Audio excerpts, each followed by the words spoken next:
starting again. So if we refresh the stream, hopefully we are back in action. Hey guys, yeah, sorry if the stream just crapped out there for a second, but anyways, so that's the hero's journey, and I think that you can look at a whole lot of mythological stories or even just popular media and stuff, and usually the memorable ones, they have a hero that goes through many of these elements where it's a transformational journey.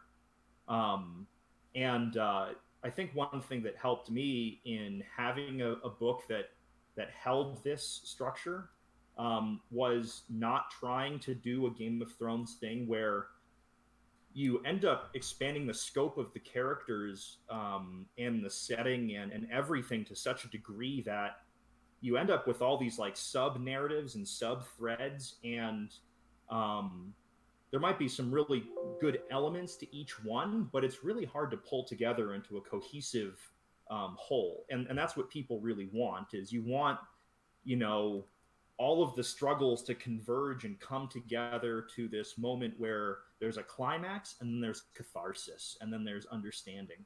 Um, and if you get a bit fragmented, it can be really hard to reconverge everything at the end. So by keeping it simple, I think that helped me a lot. Mm-hmm. But there's a lot of other really great books out there that uh, I'm sure have handled that pretty well.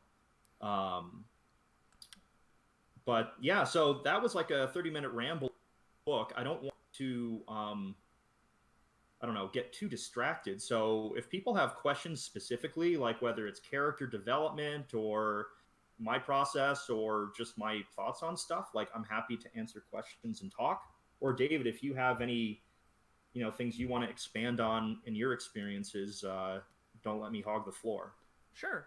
Um, let's see. I'm also having a lot of fun just looking at these old chapter illustrations because it's been a while since I've seen them, and yeah, I like them.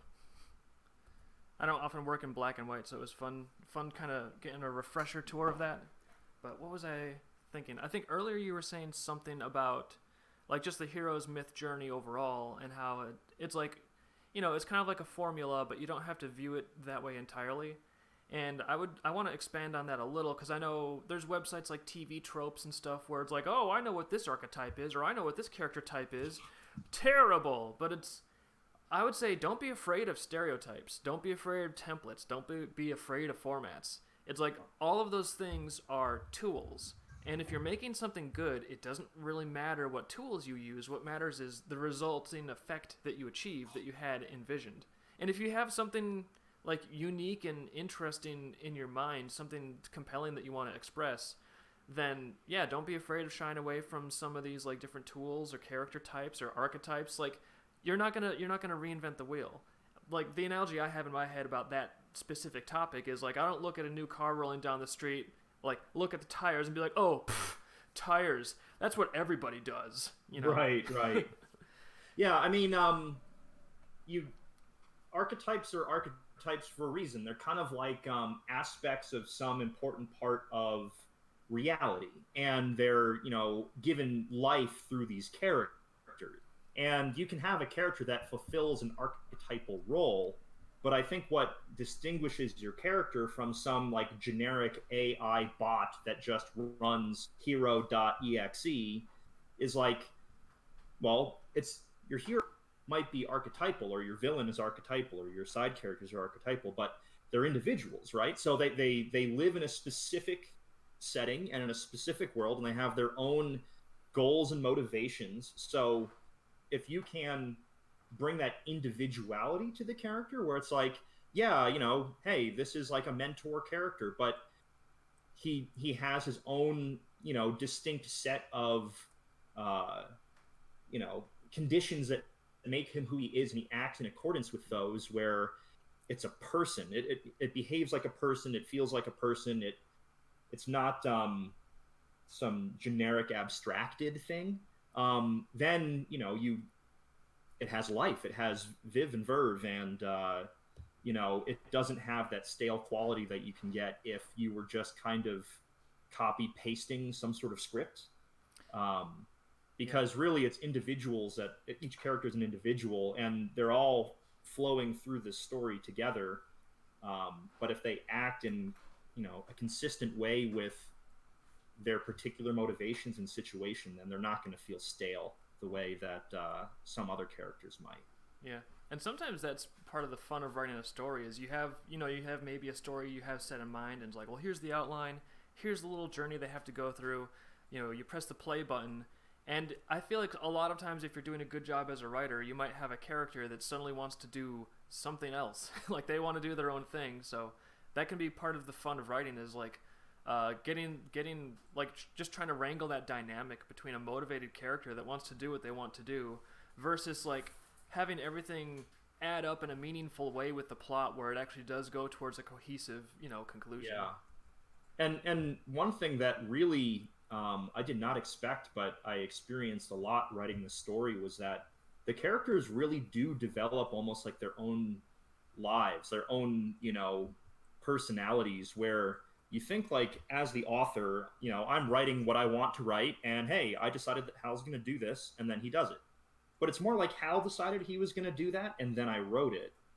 Yeah. It's like the other way around, and you know, earlier on when I was writing the story and I was thinking about the climax, I was kind of picturing it as a really like action packed kind of scene where it's a lot of badass fighting and stuff like that. But then I got to that point and it's like Hal isn't Rambo. Like he had actually grown up and moved beyond that, and he didn't want to like kill people or be this violent person. He just wanted to end things. So that's kind of what led to the confrontation in front of the church, where instead of like fighting his way in, there's almost like this pivotal moment where Hal chooses specifically not to fight his way in, and simply kind of move forward, accepting it for whatever it's going to be. And that was a big like moment where I realized that he had grown far beyond my expectations of what he was. Yeah. And yeah, characters are like that. They kind of develop themselves in a sense, and you're just along for the ride. Yeah. I don't know. It seems like whenever you sort of approach a point in a craft where you're getting good at it, it doesn't even feel so much like I'm in command of everything. It feels more like you are like a servant to a larger force almost. Right. It's like I know with the Dreamkeeper storyline, it's like when I develop it, it feels more like I'm like unearthing it, and it's like, well, I have to try to be faithful to what it should be, and so it's not so much like I'm asserting my will over here's what I want to happen. It's like, well, what would happen, and what, and like how can I faithfully convey that as to the best of my abilities. Right. So yeah, I mean, it's I think honestly, I have a lot of appreciation for anyone who can create something, whether it's a comic, a book, whatever, because, in some sense, you are acting out that heroic journey yourself as you put these things together. Like, Wayward for me became a lot more than just a book. It's like, the character's journey was almost like my journey, like directly. And finishing the story actually had a really profound impact on me as a human being. Like I grew a lot as a person for finishing the story, because all of those transformative struggles that the characters went through were also almost like my transformation. I feel like it made me a more complete person, and it made me a lot more capable of going out into the world and kind of confronting the unknown and trying to live out my own like genuine existence, whatever that means, with a lot more courage than I would have had beforehand. Yeah. Because I had almost like gone through this experience alongside these characters. I mean, I hope you weren't literally shot though. No, I haven't. I haven't literally been shot. I've gotten shots from the doctor. Maybe that counts. It does. I think you're a hero. Yeah, and I think that it's important to distinguish hero from like superhero, because like I don't think, like, if you look at Superman, for example, Superman is a superhero, but he is not the archetypal hero that goes through a journey, because he kind of almost starts from this point of omnipotence where he can't be really hurt by anything. He just has all the power, saves the world, and hey, look at me, how awesome I am. Like, it can be fun to watch that because, like, hey, good guy's winning. That's fun. Yeah. But it doesn't have that connection to the reader where, human beings have a lot of flaws and vulnerabilities and fears and things that, that they struggle with every day in their normal lives. And a hero, to be, people need to empathize with the hero. And to do that, they need to see the hero as a person, not as some sort of, I don't know, invincible level 99 superhero. And they had to invent kryptonite for Superman because, like, there had to be something that, like, was a problem for him. Otherwise, it's just like, oh, hey, Superman wins. The end.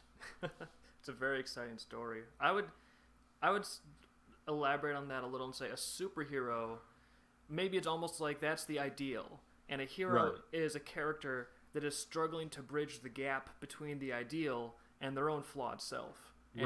And that's the struggle that we can kind of admire, because that's the same struggle all of us are in. None of us are like at the superhero ideal form. Yeah, that's a good point, because you are trying to bridge that gap and journey that you go through. And there's so many like aspects to the symbolism behind different things, but I could go on and on about like symbolism and mythology and stuff like that. But one thing that I did come to appreciate as well over the last couple of years is like just symbolism as a means of communicating things. Because like words are how we read and how we communicate detailed information, but symbols are almost like an abstraction that transcends like logical thought, and it's more like something you feel and something you kind of understand at some instinctual level without some sort of like pre-processing getting in the way. And I think that's why they end up actually being very powerful. So yeah, like Dave's got a couple tarot cards up, and I really like tarot because there's a lot of symbolism baked into every card.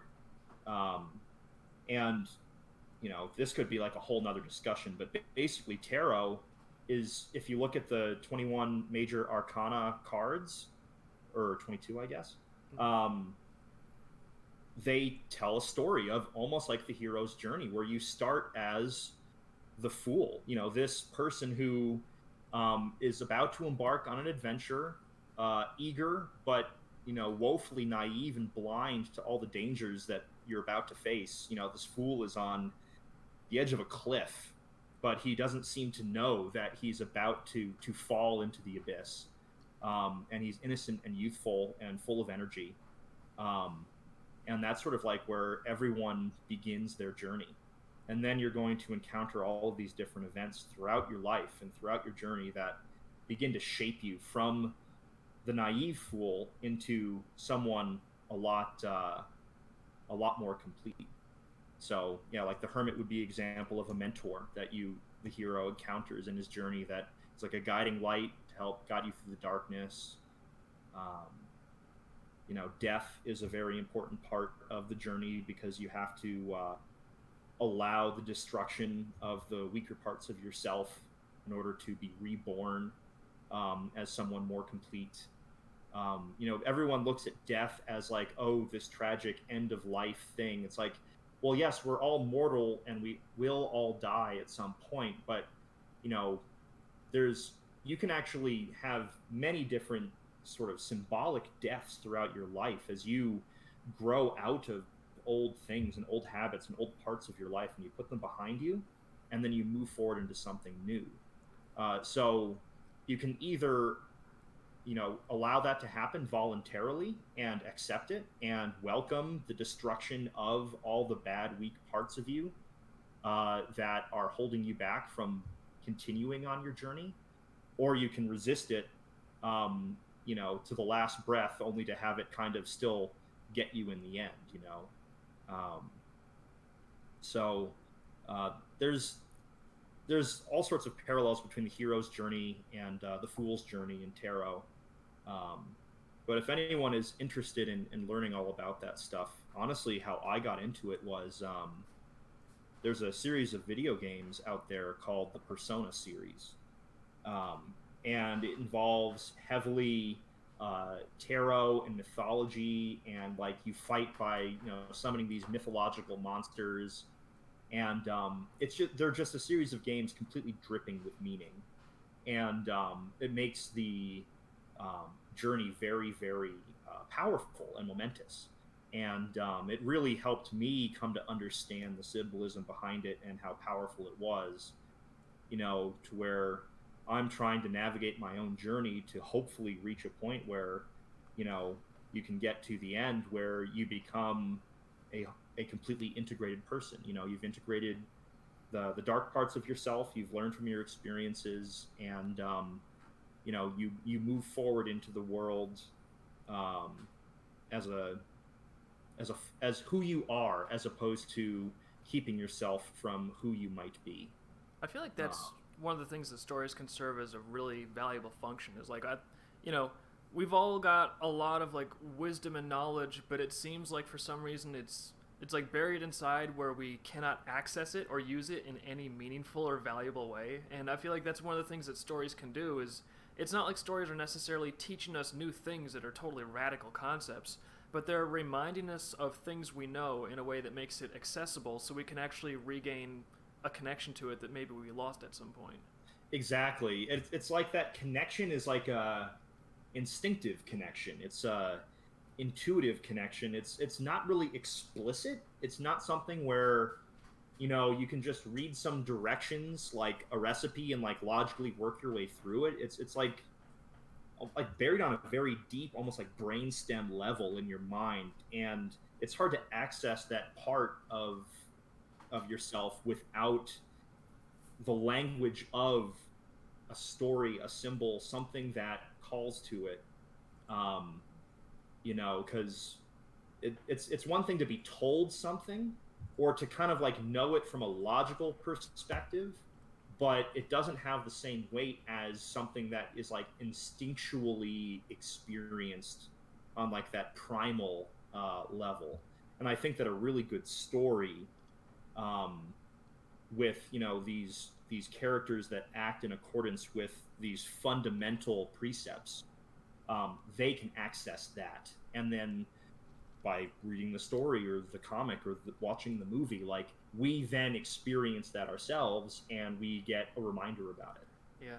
And we literally experience it ourselves too. Like they've done neurological studies where like the mirror neurons, parts of your brain light up, like the same part of your brain, if you watch like footage of someone swinging a hammer, the same part of your brain lights up as if you were swinging a hammer. Yeah. So your subconscious does not know the difference between reality and a story, which is a very powerful fact if you consider it. Well, and that's, I mean, yeah, we actually vicariously through these heroic characters in all of this media, we really do experience it. Like there have been, plenty of studies about like, I remember reading about one talking about sports fans. Hey, you're a fan of a team and you root for your team and you want your team to win.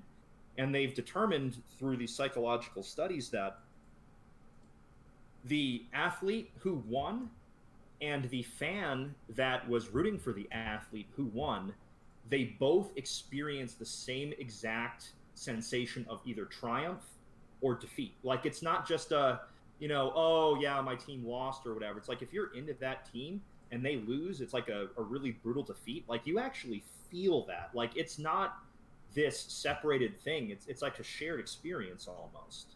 Yeah. So there's actually a deeper connection there than most people realize. And I think that one of the things that that stories do that's good is if it gets you access to these meaningful things that are revelations to a protagonist. I mean, if you're watching someone do kung fu in a kung fu movie, you don't gain more kung fu skill as right. much as I wished that were true when I was a teenager.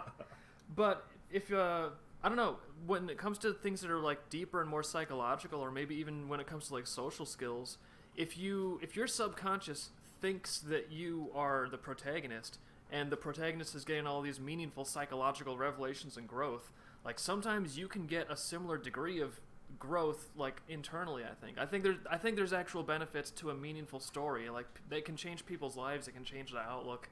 It's not going to make you good at kung fu, but it might make you good at not being a total asshole or the wrong kind of asshole, I guess.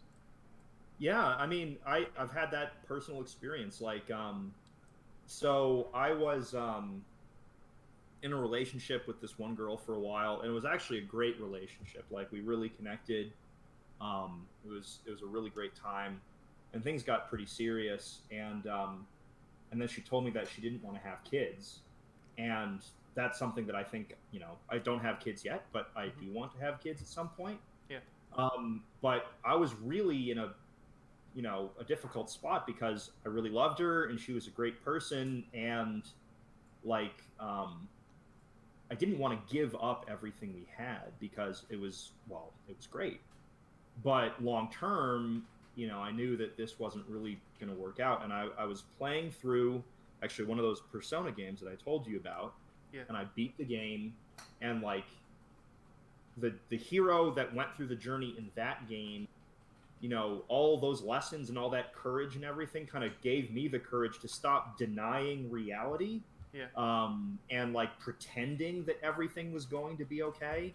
And then it gave me the courage to confront the truth. And, we had a very difficult conversation and we ended up breaking up. But it was like, it was better to do that and to, be honest with myself and not, be pretending that things are okay never really works out in the long term. Yeah, it's sort of So like if you don't do your taxes and then you're like, well, I'm sure it'll be fine. It's like, no, the pain is in your future. You've just made it yeah. worse. It's like, So gotta, it's like going to the dentist. It's like, it's gonna hurt, but it's gonna be a lot worse the longer you put it off. So, yeah. yeah. So I mean, but it was one of those things where literally my connection with this story that I experienced helped give me, the tools that I needed to move forward in my life. And it can have a big effect on people. So that's why I love storytelling, just because like it's such a deep part of what it means to be a human being. Like we've been doing this ever since we've been humans, and I don't know if people fully appreciate it for what it can be because they see it as an entertainment tool. But like I said before, like a good story is entertaining, but the entertainment's almost like a side effect from the core, elements of it that make it meaningful to you, and why you get invested in it. Yeah, like I think a good analogy is almost like junk food. It's like if you have food that tastes really good, that's the entertainment. It's like, oh hey, I like this. But if it's just something that has no nutritional value at all, like if that's all you eat, you're gonna feel sick after a little while, and you're not gonna feel fulfilled, and you're just gonna, and it's also gonna make you like consume more and more junk food trying to fill that hole, and you're just gonna feel worse. Whereas if you can get a cook that actually cares about what they're doing, and they can get a lot of Right. flavor in that dish, and it's also got a lot of good nutrients, then that makes your life better. So I view storytelling as the same way. So I don't necessarily want to say no junk food ever. It's like sometimes we like some cheesecake or some, what is it, like harem anime. It's like, have some fun, have some junk food. It's not a big deal. But I feel like, especially people that are trying to do this for a living, it's like I feel like we've got an obligation to try to craft something that is both really, really entertaining and tasty, but it's also gonna, deliver some value and make people's lives a little better, and offer more than just a superficial rush of dopamine that leaves you with Yeah. nothing. And I mean, some people can look at art and be like, "Oh, well, it's just a painting, it's a book. Like, who cares? We got bigger problems to worry about." But it's like that's the sort of nourishment that like almost like the soul requires, right? Like you can't you can't really live and survive on a entirely sterile fabricated or entirely sterile reality where you can't access this part of existence. If like tomorrow all the art in the world disappeared, but human beings still had the ability to feed themselves and shelter themselves and whatever, it wouldn't be all okay. It would actually be a catastrophe. Well, we'd probably start killing each other pretty fast. Yeah, pretty fast. Yeah. I'm not even joking, because if there's no story, there's no art. If that it really is like taking away the ability for us to access our humanity, and all you're left with at that point is actually something that reminds me of our current culture. Not to get too like relevant, but like just polarized like political like ideologies that are just, they feel very superficial. There's no empathy in either one, and then people just get foaming at the mouth rabid, and they can't connect to the people on the other side of the aisle, and it just spirals out of control and goes to a bad place. That's also why, because oh, go ahead. I was just gonna say, like your political viewpoint or whatever is kind of representational of the value structure that you are within, or you've constructed for yourself, or that you've developed over time, right? Because your values kind of give you like a navigational like waypoint, like to kind of put the world into perspective. Like you see things through a certain lens, and it gives you some context for where you stand. Yeah. But then with the internet and with essentially instantaneous communication, where all these different, for lack of a better word, tribes of people are, within seconds of access to one another, you come into conflict with people who have, a different set of values or a different lens that they view the world through. And if you can't, handle that very well, you're essentially being confronted on all sides by all these threatening things that are threatening to tear down the value structure that you're relying on to, orient yourself. And it takes a lot of, patience and courage to kind of accept those different viewpoints as part of reality and try your best to learn from them so you can recalibrate and build a better value structure around yourself. Yeah. And I mean, oppositional value structures, I think that's actually a good thing, but it has to all collide in this context that is viable for a civilization to sustain. So I feel like everyone has their own little value structure, and a lot of times it's not even thought through that thoroughly, and they just want to take their simple model and impose it on everyone by force. And it's like, no. Like, humans have done stuff like that in the past. It has not worked out very well. So we need to, you can have your values, but you've got to submit them into this process where you're interfacing with other people with different values. Right. And that's the thing that. Is reality is very complex. Like, you go through your life and you have to contend with an awful lot of different things. Yeah. And people make simplifying assumptions to kind of try to attempt to distill reality down into something that's a lot more manageable, right? Yeah, which is logical. When you do that, it doesn't. Yeah. I'm sorry. Well, which is very logical. It's like if we dealt with the full complexity all the time, we'd just be frozen. So like. Oh yeah, because it's like, oh man, I'm juggling like 20 balls in the air. How about we replace 17 of these balls with just some assumed balls that I assume are out there, and then I'll just juggle these 3 balls, and I can do that. Like I can juggle 3 balls. Yeah. And it allows you to move forward. But complexity is very hard to contend with. So people make simplifying assumptions, and I think that's what's so important about stories is like reality is very, very complex and difficult to contend with. But a good story with almost like these core distilled characters in it can kind of like provide that.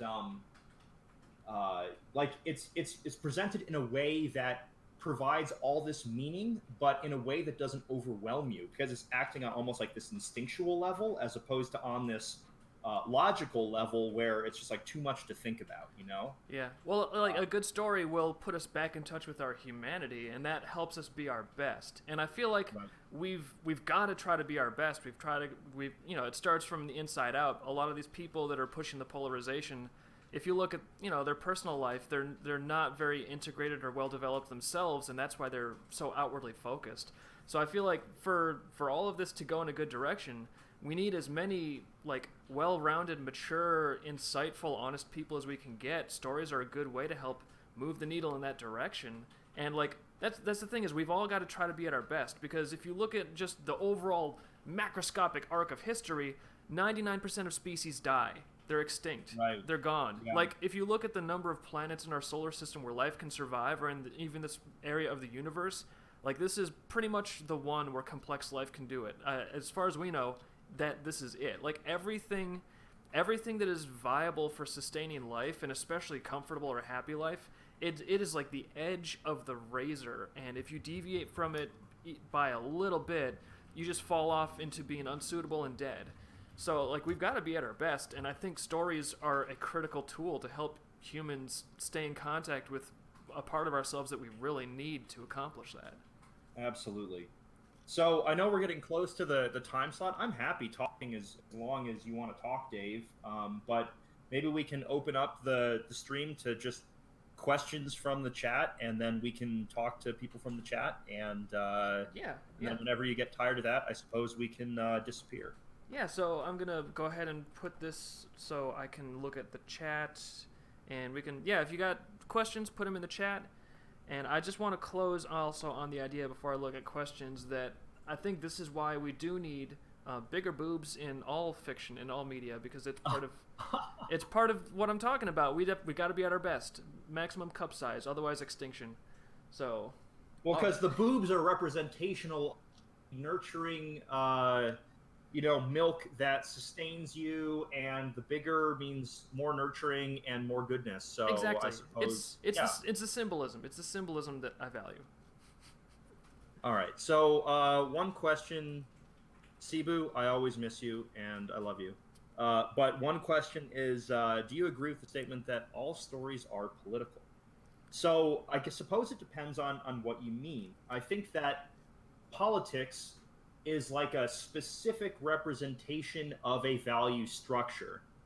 And stories have a structure to them, and they posit values.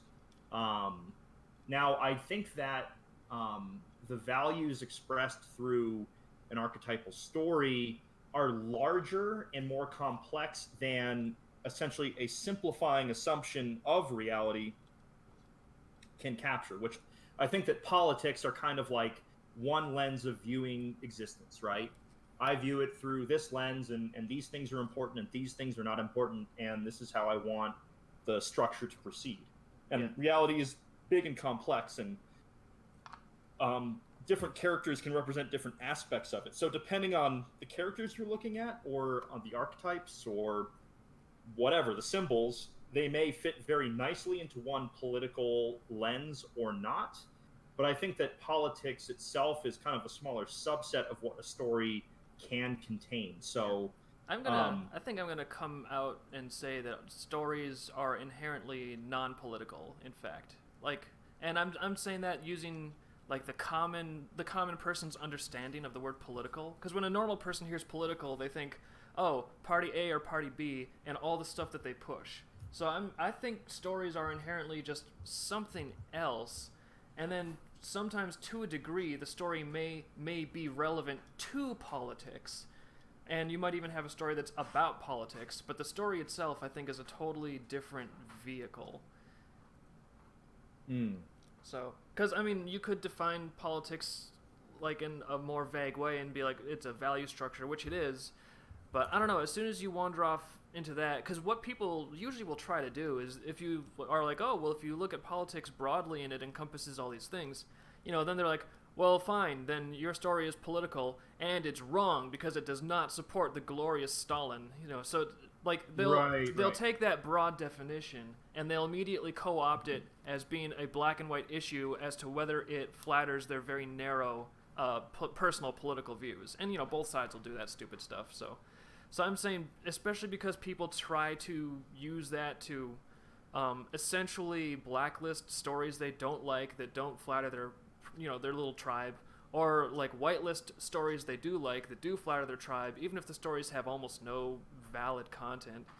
I don't know. I'm like, for me, I'm just saying what I consider to be a story has nothing to do with politics, which I think the common person thinks of politics as, oh, these people trying to impose very specific rules on me. Right. And Yeah. the process of forcing people to behave in a certain way through the law, I think that's politics. Politics is, in my brain definition, politics is forcing people to obey, forcing people to behave X and making them do it with the law. Like, that's politics, is forcing behavior with the law.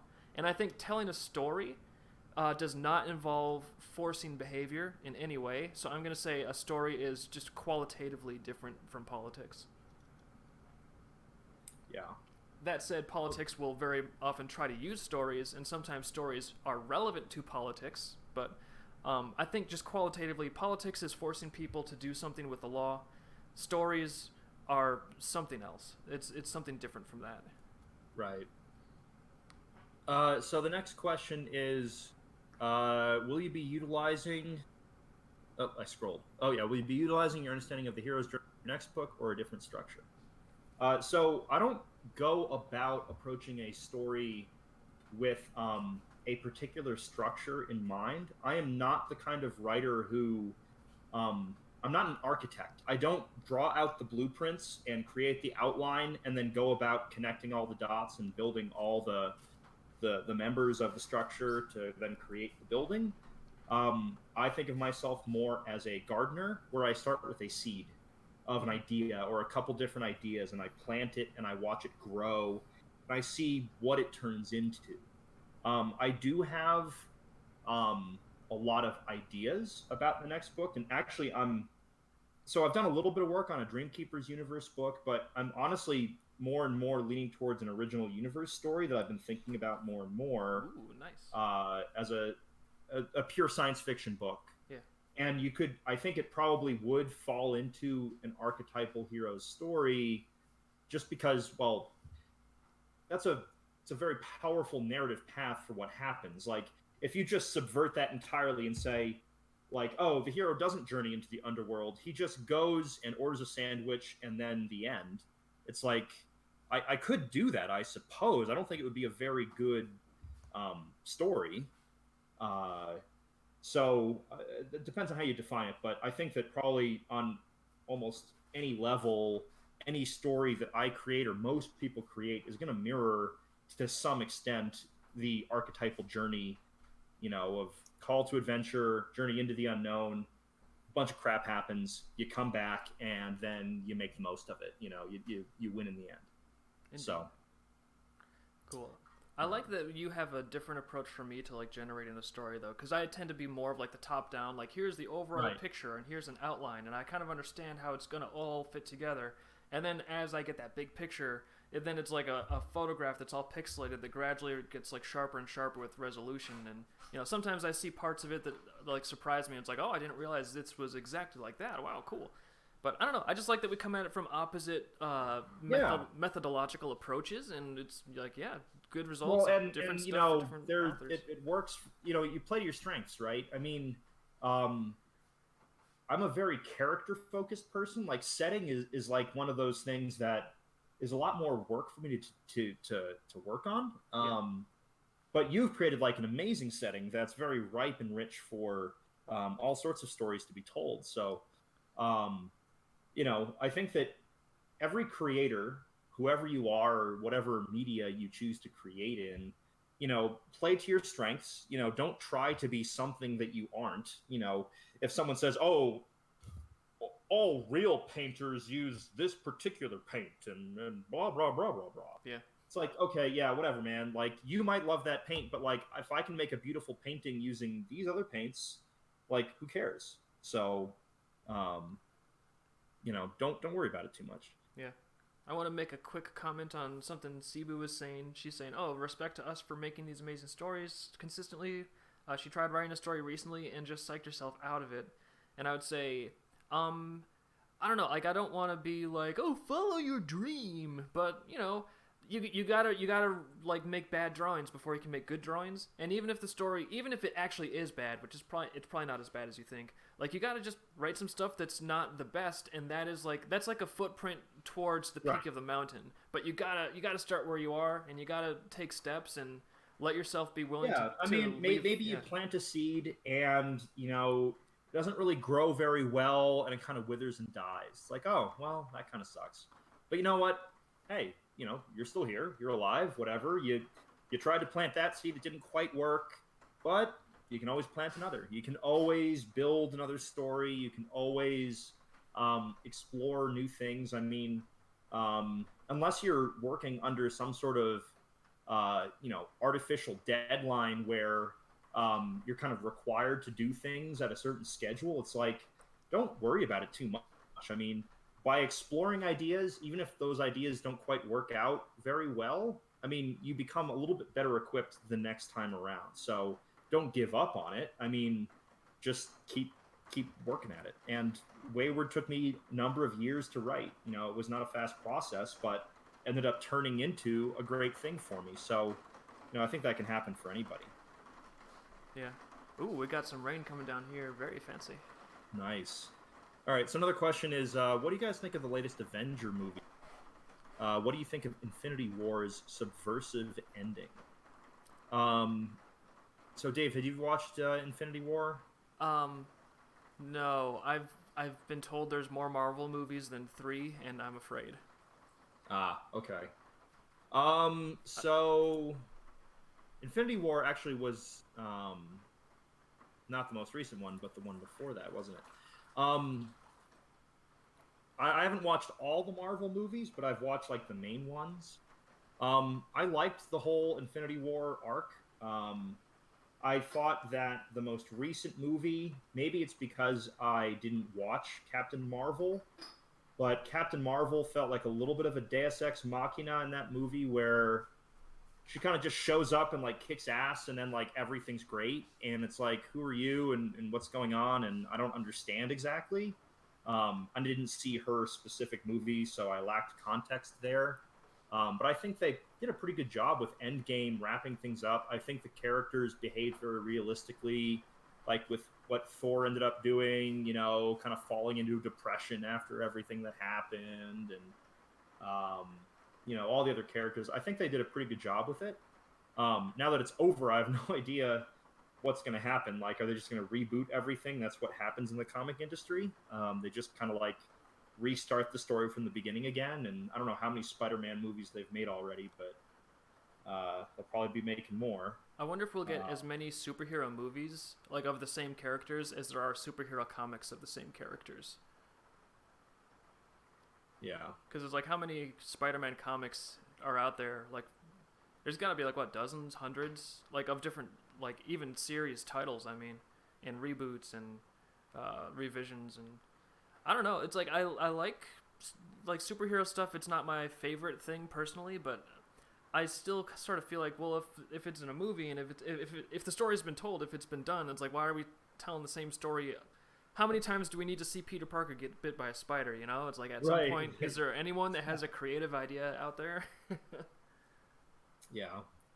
But, I like generally speaking, I like the Marvel movies. I find them to be entertaining.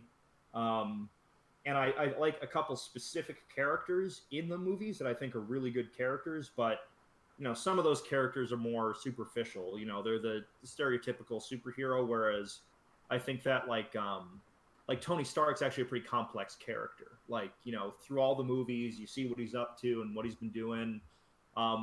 He has multiple elements to him, which I like. Mm-hmm. Not every character has that, though. Some are just like, oh, I'm a generically badass, guy that flies around with these wings and shoots people, and it's like, okay, cool, that's nice. I like that.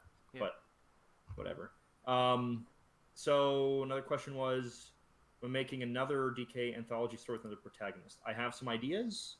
I've done a little bit of writing where the protagonist is a CCA detective, but honestly, I haven't gotten very far with that. I haven't done much writing at all this past several months, to be perfectly honest. Well, work has been keeping you hopping. You're busy. Yeah, work's been really crazy between like collapsing or being really busy with lots of projects, which is where I'm at right now. So actually, I'm working this weekend, but Yeah. you know, I hope to get more things out there. I don't want to say like I wrote one book and now I'm done with creating, but I'm also not holding myself to any not yet. I'm not holding myself to any like set schedule of, every week I'm going to make this many pages or something like that. It's just sort of one of those. Yeah. Yeah, I work on it when I can. I feel like sometimes that can be part of the reason that a lot of very formulaic and not so well done stuff can come out of Hollywood is because a lot of the people that are working in the industry, it's like they're working in the industry. They have to churn something out like every X Right. number of weeks or whatever. So they don't necessarily have time to like really think about what they're doing or like make it good. I guess I want to say. Yeah, I mean, well, when you're running up against a fixed deadline, it's like you just have to create content, whatever that content is. It doesn't necessarily Yeah. have to be like the best content or the content that, I don't know, you have in your heart or something like that. It's like, oh yeah, just make more comic strips. Plus, I know especially in Hollywood, a lot of times they'll have writing teams, which to me that sounds like having a car with like multiple steering wheels in it. It's just like why would Yeah, and then you have to settle on the least common denominator with likely some sort of um, high level, just agreeable structure that doesn't, do anything new or really reach down to those deeper levels because it's hard to get everyone to agree on the deeper stuff. Yeah, I feel like the best stuff that does come out of Hollywood is when you have someone that's actually investing the creative control with one guy, like I don't know, like a producer or a director. But when there's one driving creative vision, like sometimes you can get really fantastic stuff. But I feel like a lot of times when it's almost more like a assembly line style of Right. creativity from a boardroom. I mean, sometimes you get things that are like workable, but it's not necessarily like I don't know, it's not earth shattering. So the next question, I'm just trying to move through things here. Yeah. Why do some content makers suck continuously despite doing what they've been doing for years? David, as a person who's been doing what he's been doing for years, how do you respond to these allegations? I will explain the years long track record of David sucking. Here we go. Um, I would say that it's possible for people to just do what they do without improving, and that's actually like, especially since I'm trying to expand Vivid and bring in cool people. Like increasingly, that's one of the things that I look for more than necessarily like more than like where somebody starts at when they begin drawing and stuff. I kind of try to look at like, well, what's the improvement rate like? Because if they're improving a lot, if they're getting better, then that means that they're actively working on their skill. Because I think someone actually said in chat that, and it was a very good point. They heard the phrase that practice doesn't make perfect. Perfect practice makes perfect. Like Mm, it is very easy, especially if you're under a deadline, or especially if you have like quotas that you have to meet. It's very easy just to go through the motions and crank stuff out in the way that you have done, and sure. because it does take more time and effort and focus to think about what you're doing, try to like find out, okay, what are the flaws, how can I improve, how can I do better. So I guess to answer that, for someone that is really trying to improve, it takes extra effort and time whenever they do anything, because they're also like trying to level themselves up at the same time as they produce content. So Yeah, and and I guess it kind of goes tricks. It's like yeah. as time moves forward and we do things a certain way, it's like you kind of ingrain and establish these certain patterns of doing stuff.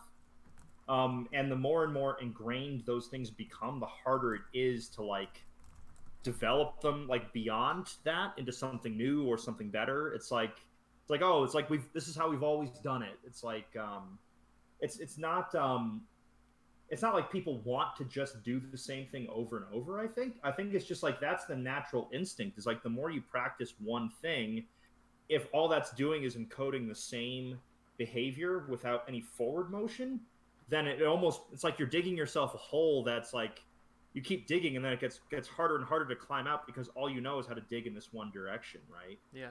And I think there is something to be said too for like a plateau of effort that's reasonable. Like if someone's doing a comic and the comic is like a nice simple little thing, it's not necessarily going to be a better comic if they start, like Dilbert or something would not be a better comic if every panel was like the Mona Lisa levels of Renaissance artwork. So sometimes, like a lot of times, like the question is like, is this optimized for what it should be, like as a piece of work? Like not all pieces of work are the same. Not every style needs to constantly acquire more detail and more depth or more colors or more shading or what have you. Like sometimes a style is better if it's just kind of like punchy and simple. And I would say like probably a good example of that is South Park. Like that South Park does not need to be like better animated to be a better show, So Well, and that's actually, I mean, South Park specifically, the very kind of simplistic animation style for that allows them to produce an episode like within 2 weeks. I think is like the timeline for making an episode. Yeah. To where their episodes can be like hyper current to like whatever's happening in the world, and they can be relevant because like it's kind of like the same three guys doing all the voices for everyone. The animation's really simple, and they've got all these art assets already made, so it's like just they can just keep doing that, and it's actually an advantage in some ways. Yeah, in fact, I'd say probably a big selling point of the South Park shows is that they can be so topical. That's a major part of their value offering. So I would say to wrap up, like when it comes to people that are doing something long term and they never improve, sometimes that's not bad. If they have hit the style that is optimal for what they're delivering, it's not necessarily a bad thing. I think it's only a bad thing when they get into a rut and they could level up and they could be doing everything better and they could be hitting a style, if it, like, let's say it's just a simple matter of like, oh, the drawing style's not that good. You get what they're trying to do, but their skill just isn't quite at that level where it's really appealing to look at. Like, and if they did level their skill up, they would be attaining the style they are aiming for better. Like, I think that's the sort of situation where you can look at a long career and be like, well, why didn't you just like level up and get better at this thing that you are doing repeatedly? But so I would say so it's like, is the style actually optimized for what it is trying to do? And if it is, then the creator's good. And if it's not, then, not everyone, I guess, is going to be putting in the effort to improve. And plus, like, there is, like, an unfortunate reality that not everyone has the same amount of talent. Like, there are people out there that, as hard as I work, I will probably never get to the level of some other artists because they're just more talented than me. And that's fine. So, but, it's not like a popular thing that people say, but I think talent, like inherent talent, can also be a limiting factor. Yeah, I mean, the way I look at it for talent, I don't know how actually true this is, but I look at it almost as like if you're a character in an RPG and you're earning experience points to level up, right? Like, if you're very naturally talented at a specific task or a specific, skill, whatever it is, it's like you need less XP to level up to where you can level up a lot faster than someone who, it's like, I'm a fighter and it's like really hard to learn healing magic because I'm a fighter. It's like, if you really want to learn healing magic with time and effort, maybe you can, and maybe you can start to get some proficiency, but like, you're not going to be moving at the same rate as someone who's like, oh man, this is my jam. This is what I'm doing. This is what all my talents are focused at. And they just kind of like skyrocket in front of you. So I think that would be so that's probably another thing to consider, especially for people that are new and starting out, is like it actually is worthwhile to get a feel for what your natural talents are. Like what do you really enjoy doing? What do you find that you're able to improve at a pretty good pace? Because if, like, let's say that you just can't write story that good, it just doesn't click, you're not having fun, it seems like a grind, or maybe it's like drawing or coloring that you just like, it's dead in the water, you don't enjoy the effort, you don't enjoy, find what you enjoy doing, what you really improve at good, and, whatever you're doing, try to gear your efforts towards your strengths, and if necessary, maybe try to collaborate with people that can compensate for the other areas. And exactly. And, that's something I've encountered a lot in my professional, where different people have very specific, kind of strengths and weaknesses, right? So as I move forward in my career, it's like, oh, I'm an engineer, I'm a super nerd, I do math all the time and whatever. And it's like, as I move forward in my career, it's like, no, I'm actually not a super nerd. I'm not actually like super passionate about doing math, but it's like, I can learn how to work with almost any type of person that I have to work with, and I can try to find the right ways to to make everyone work together. It's like communication and interpersonal skills and everything has actually become a bigger and bigger part of my career Yeah. as I've kind of moved from rank and file engineer into some sort of management role. And actually, I'm okay with that. Like, I don't need to be the smartest person in the room where I can like do all this math like in my head without even needing a computer or anything like that.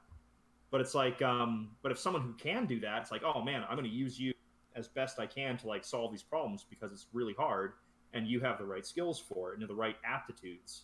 So, everyone I think has their own particular aptitudes, and the Holy Grail is finding some sort of career or thing that you're doing where you can use your aptitudes in your day-to-day life to their fullest extent, as opposed to like doing some job where it's very misaligned with your natural interests or aptitudes, and it's like, well, the bigger the disconnect, the less happy you're going to be. So try to find something that can align those if you can. Yeah, and I will say too, like when you can like find your natural aptitudes, or as we say in the dream world, your power. Like when you figure out what it is that you're good at, and you actually pursue excellence.